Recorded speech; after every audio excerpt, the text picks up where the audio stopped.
السلام علیکم ناظرین، تفسیر قرآن کے اس پروگرام میں آج ہم سورہ طلاق کی شروعات کریں گے۔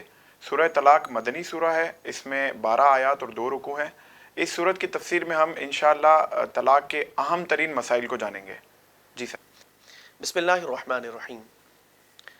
طلاق اگرچہ حلال چیزوں میں سب سے زیادہ ناپسندیدہ چیز ہے، اور حضرت علی المرتضیٰ رضی اللہ تعالیٰ عنہ کی روایت کے مطابق عرش کو ہلا دینے والی چیز ہے، اور اس انداز سے جب بھی بیان کیا جاتا ہے نا، اس کا مطلب یہ ہے کہ اس کی کراہیت میں، اس کی ناپسندیدگی میں انتہا ہے۔ لیکن اس کے باوجود شریعت مطہرہ نے احکامات بیان کیے، اور وہ تمام لوگ جو نکاح کرنا چاہتے ہیں یا کر چکے ہیں، ان تمام پر ان احکامات کو سیکھنا لازم ہے۔ لازم بمعنی واجب، یعنی اگر نہ سیکھیں اور کسی غلط طریقہ کار کو اختیار کریں، اس صورت کے اندر وہ گناہ گار ہوں گے۔ اور اللہ تبارک و تعالیٰ نے کہ جو آیت کریمہ آج کے ہمارے درس کے اندر ہے، اس میں فرمایا کہ تِلْکَ حدود اللہ، یہ اللہ کی حدیں ہیں، یعنی کسی عام فرد کی بات نہیں ہے، براہ راست اللہ تبارک و تعالیٰ نے اس کی نسبت اپنی جانب فرمائی ہے۔ تو بہت زیادہ توجہ کے ساتھ جو ہے ان مسائل کو ہمیں سماعت کرنا ہوگا۔ ارشاد باری تعالیٰ ہے، یا ایھا النبی اذا طلقتم النساء فطلقوهن لعدتهن واحصوا العدة واتقوا الله ربكم۔ یہ آیت کریمہ کا ایک جز ہے۔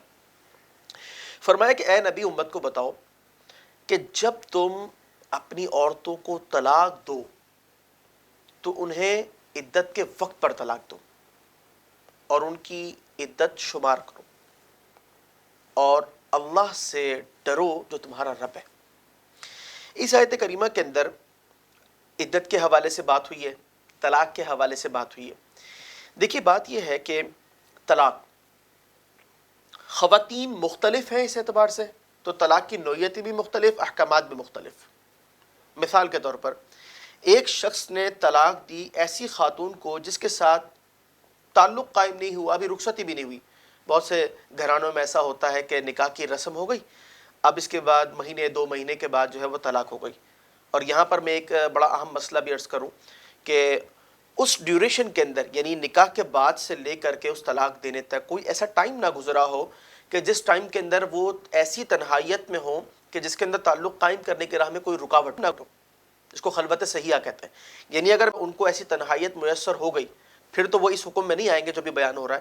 لیکن اگر مثال کے طور پر ایسا ہوا، صرف نکاح ہوا اور اس کے بعد جو ہے وہ کوئی ایسی گیدرنگ نہیں ہوئی، تنہائیت والی گیدرنگ، اور اس میں جو ہے وہ اس کے بعد پھر طلاق واقع ہو گئی، تو جیسے ہی شوہر نے طلاق دی، اس کی کوئی عدت نہیں ہے، وہ نکاح سے باہر ہو جائے گی، ٹھیک ہے۔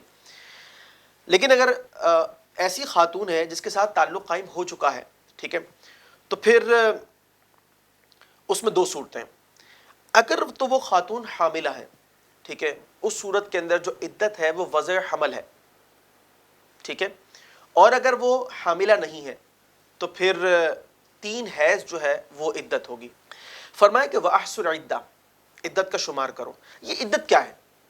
دیکھیں، عدت شریعت مطہرہ نے جو مرد کے انتقال کے بعد یا مرد کے طلاق دے دینے کے بعد جو عورت کو روکا ہے نا، یہ رکنا عدت ہے۔ جب مرد کا انتقال ہو گیا تو اس میں بھی وہی 2 صورتیں بنتی ہیں۔ اگر وہ حاملہ ہے تو وضع حمل، اور اگر وہ حاملہ نہیں ہے تو 4 ماہ 10 دن، ٹھیک ہے، یہ عدت ہے۔ اس عدت کے اندر وہ عورت گھر سے باہر نہیں جا سکتی، نکاح نہیں کر سکتی، اپنے آپ کو روک کے رکھے گی۔ اس صورت کے اندر، یعنی جس وقت مرد کا انتقال ہو گیا ہے، اس صورت کے اندر اگر وہ مجبور ہے، اس کو کمانے کے لیے جانا ہے بالفرض، یا کوئی ایسی ضرورت ہے، دن کے وقت جا سکتی ہے۔ لیکن یہ جو عورت جس کو طلاق دی گئی ہے، مطلقہ عورت، یہ کسی صورت بھی گھر میں باہر نہیں جا سکتی۔ ہاں، بیوہ جو عورت ہے وہ اگر باہر بھی جائے گی تو رات اپنے شوہر کے گھر میں گزارے گی۔ اللہ تعالیٰ نے مزید ارشاد فرمایا، لا تخرجوهن من بيوتهن ولا يخرجن الا ان ياتين بفاحشة مبينة۔ فرمایا کہ نہ تو یہ مرد ان خواتین کو اپنے گھروں سے نکالیں اور نہ یہ عورتیں خود نکلیں، سوائے اس صورت کے کہ جب کوئی بہت ہی فاحش بات ہو، ٹھیک ہے۔ اور اس کی بھی وضاحت مفسرین نے فرمائی ہے۔ اس میں یہ بڑا اہم مسئلہ بتایا جا رہا ہے کہ عدت جو ہے وہ عورت اپنے شوہر کے گھر میں گزارے گی۔ یہ قرآن کا فیصلہ ہے۔ نہ تو مرد باہر نکال سکتا ہے، نہ عورت خود جا سکتی ہے۔ یعنی یہ ہماری انڈرسٹینڈنگ پر ڈیپینڈ نہیں کرتا. ٹھیک ہے. ہمارے یہاں عام طور پر یہ ہوتا ہے کہ جناب جب گھر ٹوٹ گیا تو شاید لوگ سمجھتے ہیں کہ اب وہاں رکنا ہی گناہ ہے، حالانکہ یہ بہت بڑی مس انڈرسٹینڈنگ ہے اور قرآن پاک کے حکم کی صریح خلاف ورزی ہے.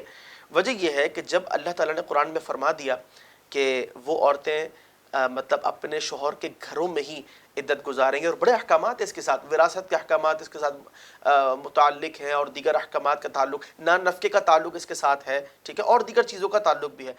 فرمایا کہ وَتِلْكَ حُدُودُ اللَّهِ، یہ اللہ کی حدیں ہیں. وَمَن يَتَعَدَّ حُدُودَ اللَّهِ فَقَدْ ظَلَمَ نَفْسَهُ، جس نے اللہ کی حدود کو پھلانگا اس نے اپنے آپ پر ظلم کیا، وہ گناہ کا مرتکب ہوگا، وہ کل بروز قیامت جو ہے وہ قابل گرفت ہوگا. لہٰذا ایک وقت میں 3 طلاق یکمشت دے دینا یہ بھی گناہ، حالت حیض میں طلاق دینا یہ بھی گناہ، اسی طریقے سے عورت کا عدت نہ کرنا یہ بھی گناہ، کیونکہ اللہ تعالیٰ نے فرمایا کہ وَأَحْصُوا الْعِدَّةَ، یہ عدت شمار کریں. ٹھیک ہے نا. تو ان تمام گناہوں سے ہمیں بچنا ہوگا، اور اس کے لیے ہمیں ان مسائل کو سیکھنا ہوگا. وجہ یہ کہ اگر ہم یہ بات کریں کہ جناب مطلب ہمیں علم نہیں تھا، تو لا علمی گناہ کرنے کے حوالے سے کوئی ریزن نہیں بنتی. اور یہاں میں آپ کو ایک اور بات عرض کروں گا، ہم چونکہ یہاں سارے مسائل تو ڈسکس کر نہیں رہے، ساتھ میں نمبر بھی دیا ہوا ہے، اگر کہیں صورتحال مختلف ہو یا کسی کو کوئی بات سمجھ نہ آئی ہو تو وہ کانٹیکٹ کر کر جو ہے وہ پوچھ سکتے ہیں. اور پھر اس کے بعد جو آیت کا اختتام ہے وہ اللہ تعالیٰ نے فرمایا لا تدری لعل اللہ یحدث بعد ذلک امرا، کوئی نہیں جانتا کہ شاید اللہ تبارک و تعالیٰ اس کے بعد جو ہے کوئی نیا حکم لے آئے، یعنی کوئی نئی راہ ہموار ہو جائے. اس کا مطلب کیا ہے کہ اگر تم نے ان احکامات کو فالو کیا نا تو تم تو نہیں جانتے کہ دل بدل جائے. تم نے ایک طلاق دی ہے شریعت مطہرہ کے حکم کے مطابق، اور بعد میں تمہیں احساس ہو کہ یہ معاملہ غلط ہو رہا ہے، خاندان تباہ ہو جائے گا، بچوں پر بڑا گہرا اثر پڑے گا. ٹھہر جاؤ، اللہ تعالیٰ کو راہ ہموار فرما دے گا. ٹھیک ہے نا. تو یہ آیت کریمہ جو ہے ہمیں بتاتی ہے کہ طلاق کے جو احکامات ہیں ان کو پورا کرنا ہوگا، اور مزید احکامات ابھی ہمارے اس سلسلے کے اندر جاری ہیں جو انشاءاللہ اگلے دروس کے اندر ہم ڈسکس کریں گے. سر قرآن پاک واقعی ایک مکمل ضابطۂ حیات ہے، اور اس سورہ کی شروعات میں آپ نے ایک ایسی بیس بنا دی ہے کہ سننے والوں کے لیے یہ اب ضروری ہو گیا کہ طلاق کے تمام مسائل انشاءاللہ جتنے ہو سکیں گے ہم اس صورت میں کور کریں گے، اور ناظرین سے امید کرتے ہیں کہ انشاءاللہ اس سورہ کی اینڈ تک ہمارے ساتھ رہیں گے. خلق السحاب وخلق الماء خلق الشمس في الفضاء سبحان خالق الحياة